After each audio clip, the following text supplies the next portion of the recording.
তো SBI ক্লার্কের Ladakh ইউটির vacancy বেরিয়েছে, তোমরা সবাই জানো, দেখেছো ভিডিও। তো আমি সেসব নিয়ে কিছু বলছি না, আমি এসবিআই ক্লার্ক নিয়ে কিছু কথা বলবো, গুরুত্বপূর্ণ কথা। তো ভিডিওটা শেষ অবধি অবশ্যই দেখো।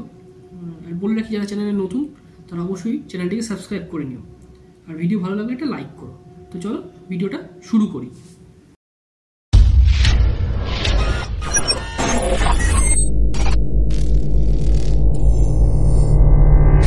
দেখো, এসবিআই ক্লার্কের লাদাখ ইউটির যে তোমার ভ্যাকান্সি বেরিয়েছে, তার পরের যেটা বিষয় আসছে যে আমাদের ওয়েস্ট বেঙ্গল বলো বা আর অন্যান্য যে স্টেটগুলো থেকে যে ভ্যাকান্সি বেরোয় সেগুলো কবে আসবে, সেগুলো নিয়ে নোটিফিকেশান কবে আসবে, সেটা নিয়ে একটা বিশাল রকমের চলছে আর কি। ঠিক আছে, কবে আসবে সবাই সবার মতো এক্সপেক্টেড ডেটের কথা বলছে। ঠিক আছে, আমি সেসবের মধ্যে যাব না। একটা জিনিস প্রথম থেকে মাথায় রাখতে হবে যে এসবিআই অর্থাৎ স্টেট ব্যাঙ্ক অফ ইন্ডিয়ার সবসময় নতুন কিছু না কিছু করে। ঠিক আছে, সেটা প্রশ্নপত্রে হোক বা তাদের নোটিফিকেশানের ক্ষেত্রে হোক। ঠিক আছে, সমস্ত জায়গায় দেখা যায় একসাথে নোটিফিকেশান আসে যে কোনো পরীক্ষার ক্ষেত্রে। এখানে দেখো, এখানে কিন্তু আলাদা হলো। প্রথমে একটা রিজিয়নের কিছু ভ্যাকান্সিস বের করে দিল। ঠিক আছে, এরপরে আরও বাকি অন্যান্য স্টেটের হয়তো ভ্যাকান্সি নিয়ে আরও একটা নোটিফিকেশান আসবে। ঠিক আছে, তো এর পাশাপাশি বলে রাখি এসবিআই ক্লার্ক নিয়ে। ঠিক আছে, এসবিআই ক্লার্ক একদম বছরের শেষে বেরোচ্ছে।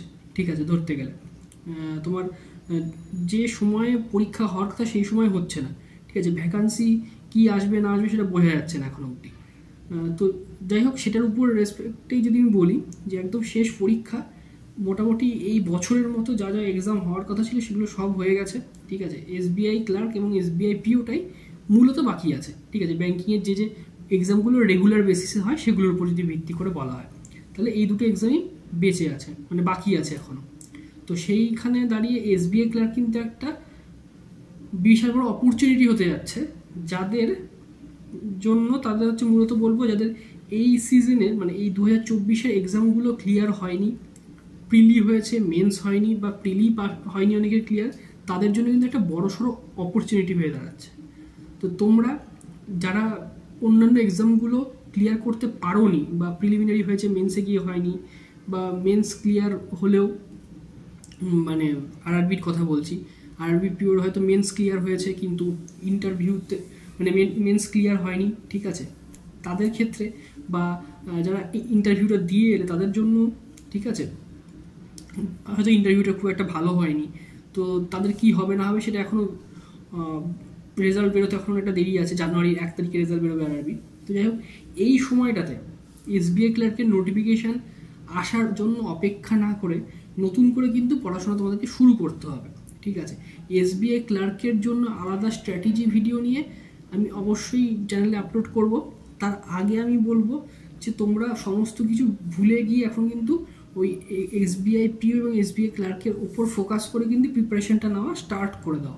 ঠিক আছে, কারণ অনেকটা সময় চলে গিয়েছে, এখন হয়তো খুব কম দিনের মধ্যে হয়তো নোটিফিকেশান বের করবে, তারপরে হয়তো খুব কম দিন সময় দিয়ে হয়তো অ্যাডমিট কার্ড রিলিজ হয়ে যাবে। ঠিক আছে, কী করবে বলা মুশকিল, এসবিআইকে প্রেডিক্ট করা খুব চাপের ব্যাপার। ঠিক আছে, তো সেখানে দাঁড়িয়ে আমি বলবো যে তোমাদের প্রিপারেশানটা, ঠিক আছে, এমন জায়গায় তোমাদেরকে রাখতে হবে যাতে তোমাদের নোটিফিকেশান বেরোনোর সাথে সাথে যাই হোক না কেন, এক্সাম যখনই হোক না কেন, একটা তোমরা পজিটিভ জায়গায় যেন তোমরা থাকতে পারো। ঠিক আছে, সেই জন্য এখন এক্সাম নেই, আগের পরীক্ষাগুলো হয়নি, এই একটা ডিমোটিভেটেড ব্যাপার অবস্থায় থেকে, ঠিক আছে, টেনশন মাথায় স্ট্রেস নিয়ে কিন্তু বসে থাকলে হবে না। ঠিক আছে, অতএব তোমাদেরকে এই প্রিপারেশনটা কন্টিনিউ করে যেতে হবে। ঠিক আছে, যেরকমটা তোমরা আগে পড়ছিলে পরীক্ষার আগে, সে আরআরবি থেকে শুরু করে, ঠিক আছে, আইবিএস পিও অবধি, ঠিক আছে, যেরকমভাবে পড়ে এসছো সেইভাবে কিন্তু তোমাদেরকে প্রিপারেশানটা করতে হবে এই সময়টাতে, কারণ এই সময়টাতে নিজেদেরকে রেডি করার সময়। ঠিক আছে, এসবিআই ক্লার্কের নিয়ে আমি ডিটেল ভিডিও একটা দেবো অবশ্যই চ্যানেলে। ঠিক আছে, এসবিআই ক্লার্কের জন্য এবং এসবিআই পিওর জন্য কীভাবে পড়বে, ঠিক আছে, কীভাবে স্ট্র্যাটেজি থাকবে, সমস্ত কিছু নিয়ে আমি একটা ডিটেল ভিডিও করব।